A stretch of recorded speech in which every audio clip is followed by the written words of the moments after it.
Well, if you get a lot of time, are you really gonna give it away? I've only ever had a day. How much do you need? How can you live with yourself watching people die right next to you? درود دوستان، خوش اومدین به کانال دانی فیلیکس. امروز با یکی از فیلم های اندرو نیکول در خدمتتونیم. این تایم. این فیلم یه جورایی نقد نظام سرمایه‌داریه. توی دنیای این تایم چه خبره؟ آدما دستکاری ژنتیکی شدن و از بدو تولدشون یه ساعت دیجیتال روی دستشونه که مهلت زمانی یه سال رو نشون میده و این ساعت تا سن 25 سالگی غیر فعاله. یعنی آدما تا 25 سالگی روند زندگیشون عادیه، اما از 25 سالگی به بعد رشد جسمانیشون غیر فعال میشه و برای ادامه زندگی همون بدن و چهره رو دارن و اون ساعت هم شروع به کار میکنه و شمارش معکوس 1 سال رو انجام میده. یعنی چی؟ یعنی از 25 سالگی به بعد تو فقط 1 سال زنده ای، مگه این که زمان بخری یا قمار کنی یا یه جوری زمان به دست بیاری تا بیشتر زنده بمونی. به خاطر همینم توی این دنیا پولی وجود نداره و همه تجارت‌ها و کسب و کارا با خرید و فروش زمان انجام میشه. خب همین باعث درست شدن مناطق زمانی و وجود افرادی با عمر نامحدود و ابدی شده. چجوری؟ طبق نظام سرمایه‌داری افراد ثروتمند زمان زیادی دارن و با استفاده از اون توی قمار یا تجارت و غیره زمان بیشتری به دست میارن، ثروتمندتر میشن و به زندگی ابدی نزدیکتر. از طرف دیگه افراد فقیر اون 1 سالی که با تولد 25 سالگیشون به دست میارن همون ابتدای کار به خاطر هزینه‌های روزمره از دست میدن و از اون به بعد روز به روز زندگی میکنن. یعنی چی؟ یعنی تایم باقی مونده براشون در هر روز به اندازه همون روزه و اگه نتونن درآمد بیشتری از خرجیاشون توی اون روز داشته باشن عمرشون تموم میشه و میمیرن. مناطق زمانی هم برای جدا کردن فقیرها از ثروتمندا طراحی شده، چون مالیات مناطق فقیرنشین یا گتو با مناطق ثروتمند متفاوته.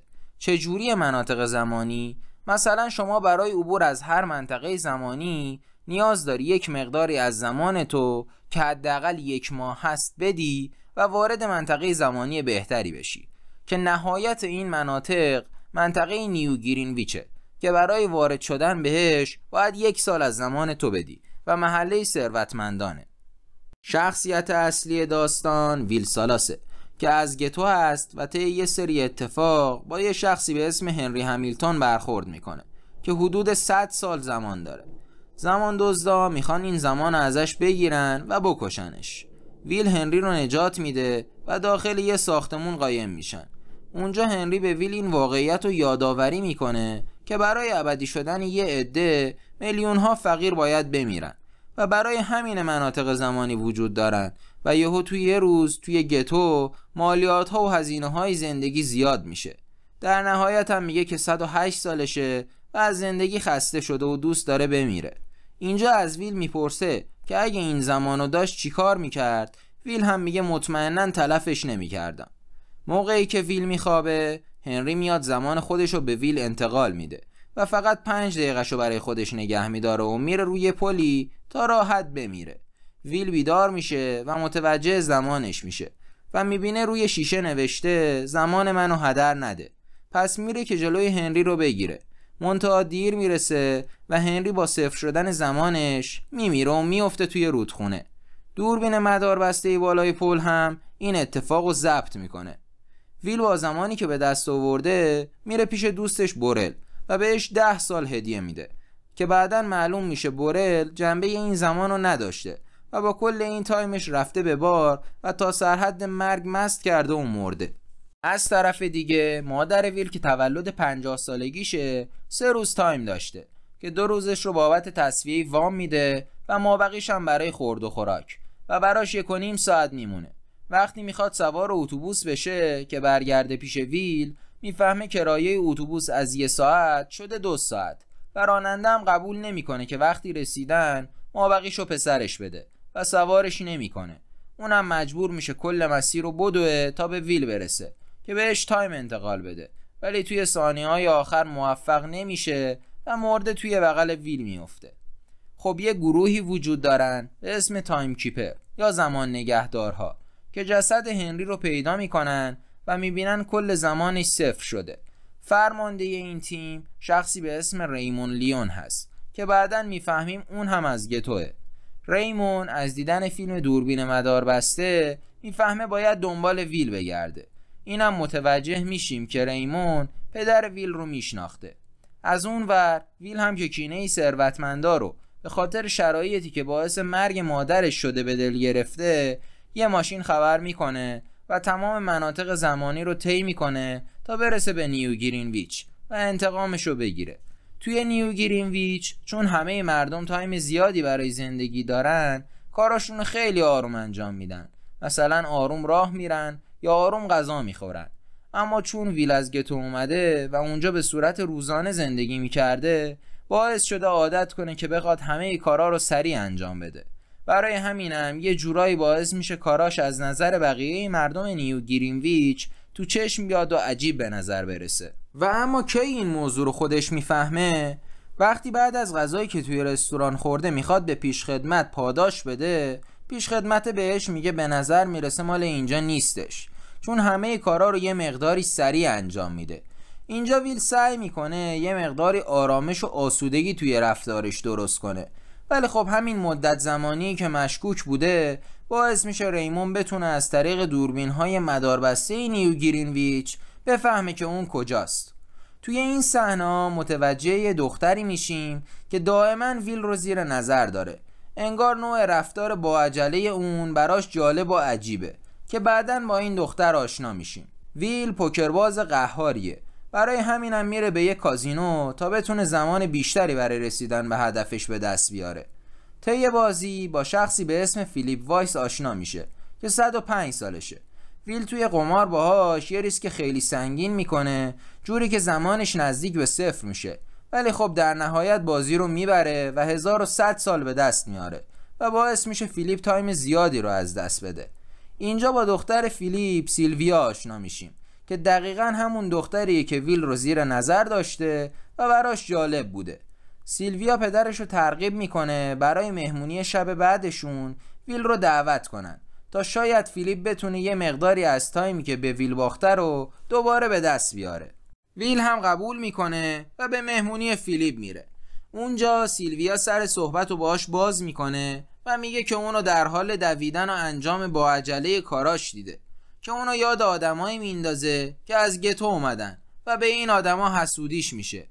ویل هم میگه تو اصلا چیزی در مورد گتو نمیدونی، ولی سیلویا اشاره میکنه که توی طبقه ثروتمندا اگه کار احمقانه ای نکنیم هممون میتونیم تا ابد زندگی کنیم و این یه جورایی کسل کننده است که حق نداشته باشی هیچ کار پر ریسک و هیجان انگیزی بکنی.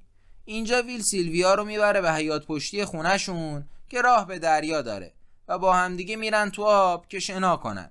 اما خب فیلیپ بد موقع میرسه و اینا هم برای این که لو نرن سری بر میگردن. از اون ورم ریمون که جای ویل رو پیدا کرده میاد به مهمونی فیلیپ و ویل رو میبره توی یکی از اتاقا که بازجوییش کنه و بفهمه چجوری فردی از گتو این تایمو به دست آورده. ویل به ریمون میگه هنری از زنده موندن خسته شده بوده و تایمشو به اون هدیه داده و بعدم مرده. مابقی تایمش هم از قمار کردن به دست آورده.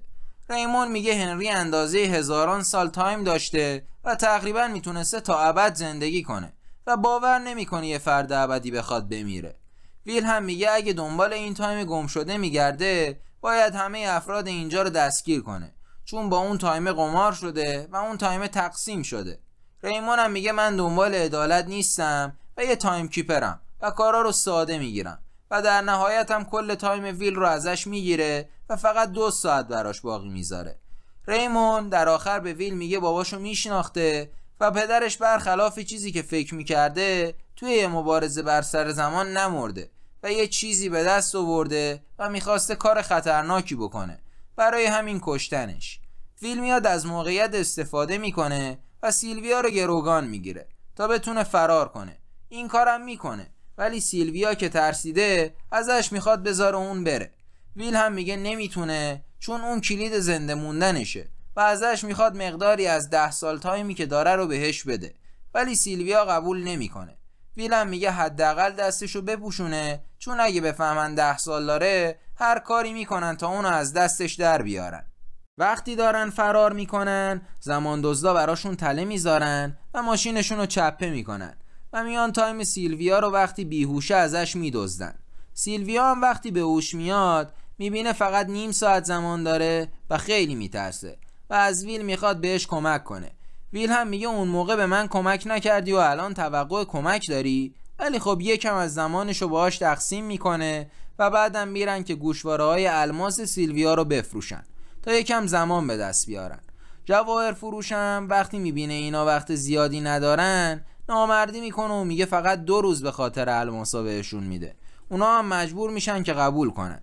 در ادامه ویل با سیلویا میره به باجه تلفن و با گرفتن شماره فیلیپ ازش میخواد در ازای آزاد کردن دخترش 1000 سال به محل اهدای زمان منطقه زندگی ویل بده، که از همون اولم معلومه فیلیپ این کارو نمیکنه، چون در جواب زنش که میگه این چیزی نیست به خاطر دخترمونه میگه نه برای مردم اونجاست. ویل و سیلویا میرن به محل زندگی قدیمی ویل و مادرش و اونجا با هم صمیمیتر میشن. سیلویا در مورد پدر مادر ویل میپرسه، اونم قضیه مرگ مادرش رو تعریف میکنه و میگه پدرش یه مبارز زمان بوده و با اینکه زور زیادی نداشته ولی باهوش بوده و همیشه میبرده. سیلویا هم میگه تو چطوری برنده میشی؟ ویل هم میگه اولش میذاری اونا همه زمان تو بردارن، وقتی تو داری آخرین ثانیه‌هاتو سپری میکنی اونا فکر میکنن همه چی تمومه و دیگه فقط به ساعت تو نگاه میکنن. اینجا تو از غفلتشون استفاده میکنی و سریع دستتو برمیگردونی و میبری. در ادامه درباره نحوه به کار افتادن ساعتشون حرف میزنن که وین میگه تو یه هفته اون 1 سالی که داشته خرج شده و بقیه 3 سال زندگیشو تا الان روز به روز گذرونده.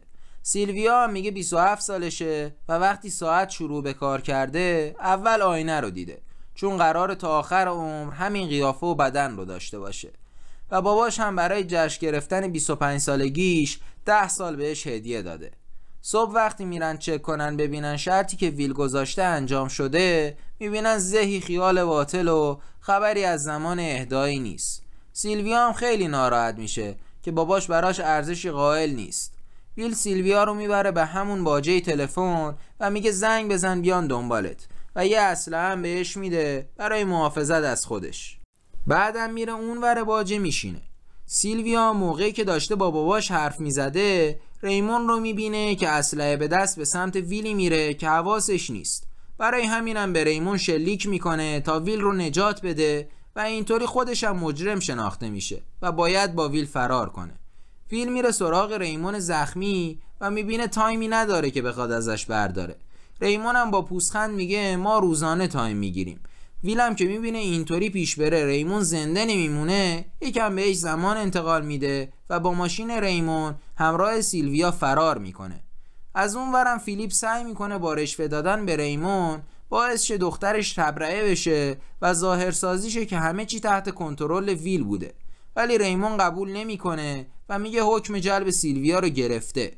طی یه دزدی زمان با استفاده از ماشین ریمون ویل یه جفت گوشواره الماس هم به دست میاره و به سیلویا میدتش و میگه اینو بهت بدهکار بودم. وقتی ویل و سیلویا دارن با هم حرف میزنن سیلویا میگه واقعا میخوای کل تایمی که به دست میاری رو بین مردم تقسیم کنی؟ اونم میگه آره، نمیتونم راحت زندگی کنم وقتی مردم کنارم در حال مردنن.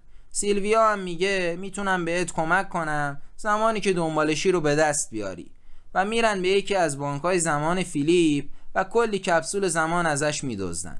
بعدم این کپسولای زمانو بین مردمی که تو تقسیم میکنن. البته یک کپسول زمان هم ویل برای خانواده بورل که با الکل خودکشی کرده میذاره و میره. ریمون میفهمه که ویل توی همون خونه مادریش مخفی شده و با تعدادی از تایم کیپرها میره که دستگیرشون کنه، ولی خب موفق نمیشه و اونا فرار میکنن. وقتی به یه هتل برای قایم شدن میرن یکی از شهروندای گتو اونا رو میبینه و بعدم همراه یه سری دیگه گیر زمان دزدا میفته که دارن دنبال ویل میگردن. اونم برای اینکه کشته نشه بهشون میگه که ویل و سیلویا کجان. اونا هم میرن که زمان ویل رو بدزدن و اونو به تایمکیپرها تحویل بدن و پاداش بگیرن. اینجا ویل با استفاده از همون روشی که گفت مبارزه رو میبره و بقیه زمان دزدارم میکشه و فرار میکنه با سیلویا. موقع فرار ویل میبینه که هزینه‌های زندگی افزایش زیادی داشته تا این زمان دزدیده شده جبران بشه و ناامیدانه میگه که کارشون هیچ نتیجه ای نداشته و برای ضربه زدن به این سیستم نیاز به 1,000,000 سال دارن. اینجا با نقشه سیلویا میرن به شرکت فیلیپ و تظاهر به تسلیم شدن میکنن و توی یه فرصت مناسب فیلیپو گروگان میگیرن و وقتی وارد اتاقش میشن با باز کردن در گاف صندوقش یک کپسول زمان میبینن که 1,000,000 سال توش ذخیره شده.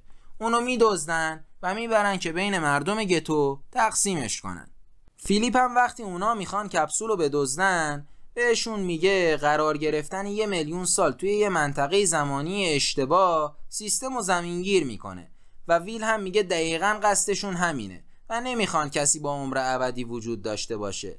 فیلیپ هم میگه خودتون رو گول نزنین، ذات انسان میل به زندگی ابدی داره و همه دوست دارن تا ابد زندگی کنن و این کارا هیچی رو تغییر نمیده، چون برای ابدی شدن یه عده تعداد زیادی باید بمیرن. ویل هم با عصبانیت میگه اگه قرار باشه حتی یه نفرم بمیره هیچکی نباید ابدی باشه. وقتی دارن کپسول رو میبرن ریمون میبینتشون و تعقیبشون میکنه و یادش میره سهم زمانی اون روزشو بگیره. ویل و سیلویا وقتی کپسول رو میدن تا بین مردم تقسیم بشه فرار میکنن و در نهایت توسط ریمون گیر میافتن، ولی ریمون که سهمیه زمانیشو نگرفته زمانش تموم میشه و میمیره و اونا هم که تایمشون رو به اتمامه میدونن تا بتونن با گرفتن سهمیه ریمون زنده بمونن. ویل سریعتر میره سهمیه رو از ماشین میگیره و میدوه سمت سیلویا و برخلاف اتفاق مادرش اینجا موفق میشه قبل از صفر شدن ثانیه های سیلویا بهش زمان رو برسونه. در نهایت هم توی صحنه آخر نشون داده میشه که مردم گتو دارن از گذرگاه های مناطق زمانی عبور میکنن و وارد نیو گرینویچ میشن. از اون ورن ویل و سیلویا برای زمین زدن سیستم همچنان زمان رو از بانک‌های مختلف سرقت میکنن و بین مردم پخش میکنن. خب دوستان، مرسی که با ما همراه بودین. لایک و کامنت فراموش نشه. اگر هم تا الان ما رو ساب نکردین حتما بکنین که قرار کلی ویدیوی خفن براتون بذاریم.